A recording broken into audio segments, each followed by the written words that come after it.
and everything around it is beginning to crumble. The Russian Empire is headed toward the defeat by the Japanese, the 1905 revolution. Austria-Hungary is being pulled apart by the nationalisms. France feels itself to be in demographic decline, social conflict. So it's a very unstable situation, one rising power in the midst of a sort of a continent in decline. In Asia, you see a rising continent. It's a very different picture. And I think Obama understands that. Bush understood it too, by the way. Asia was one of the few places where the Bush administration actually managed to deepen American relations with key partners around the world. I think Obama is moving down that path. Middle East, it's a problem. Here I think Obama has made his sort of one big foreign policy mistake, which was announcing that his target for Israel was a complete settlement freeze, including the East Jerusalem. There's simply no way he's going to get that. The Israelis are perfectly capable of defying the U.S. on a great many issues, and that's certainly one of them. And as a result,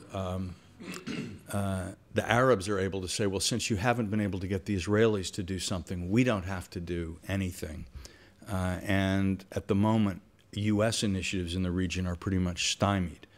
On the other hand, it's this talk of the prisoner exchange between the Likud government and Hamas, I think is a very positive kind of discussion to see happening. Historically, the big breakthroughs in the Middle East have not come about as the result of U.S. pressure or U.S. diplomacy, but it comes when different governments in the region, for reasons of their own, decide that it would be beneficial to take certain steps. And at that point, the U.S. can facilitate. But in general, if you look back at the history, it's not a case of the U.S. deciding on a goal and then forcing, pushing other people to sign up to that goal. It's when the parties on the ground have some kind of a common vision of an end state they'd like to reach, we can help them get there. So we may end up seeing more progress in the Middle East than we might have expected 6 weeks ago, but as a result of Middle Eastern initiatives rather than American ones. With Europe, I think it's an interesting thing. Historically, Democratic presidents are more popular in Europe than Republican presidents. Republican presidents are more popular in Asia than Democratic presidents, is a historical pattern. So using the model of U.S. politics, we would say Europe is a blue state and Asia is a red state.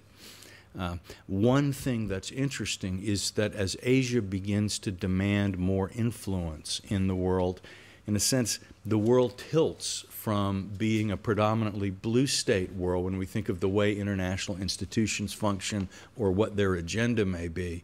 As Asian states gain more influence in international organizations and in the sort of creation of international space and the definition of the ideology of international society, Europeans may actually be less comfortable with the idea of a strong international system.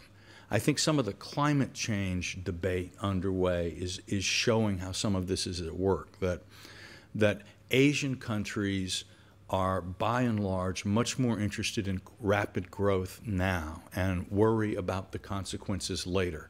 On the theory, the theory is slowing down growth now would create domestic instability, which might destroy our regimes and our countries, and that's completely inadmissible. We simply cannot do it.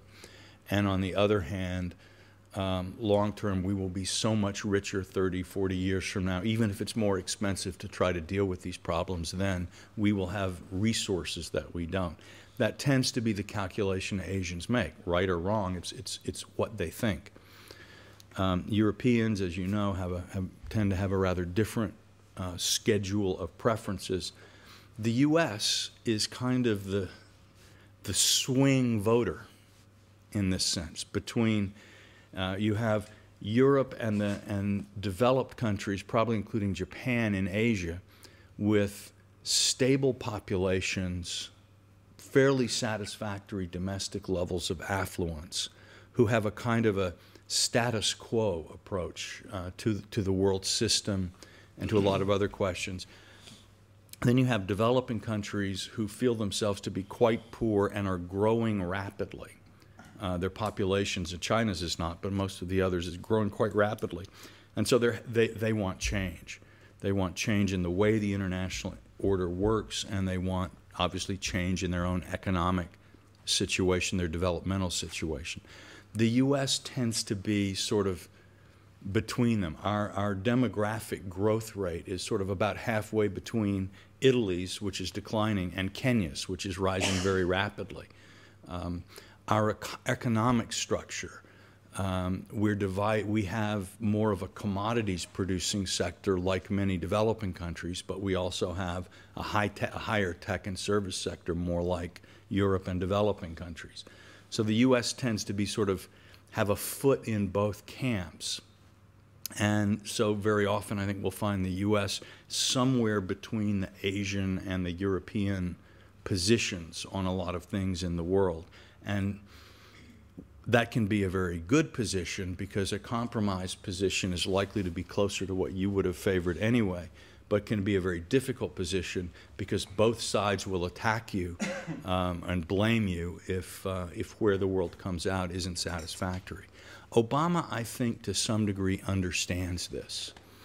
And his approach, sort of a less domineering style of American leadership, in a sense corresponds to maybe a historic situation where the United States goal is less to be the cavalry captain leading the charge, but more a kind of a compromise broker and a mediator seeking some way forward among many different voices.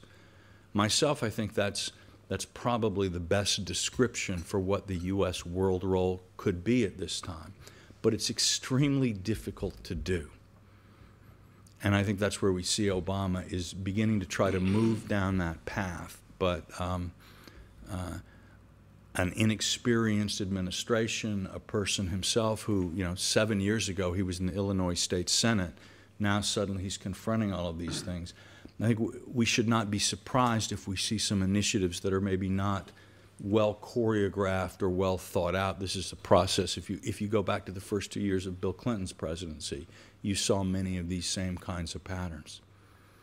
So that's a kind of a quick world overview. I haven't really touched on U.S. domestic politics, but I'd be happy to talk about that if you're interested. Any questions or comments? Yeah.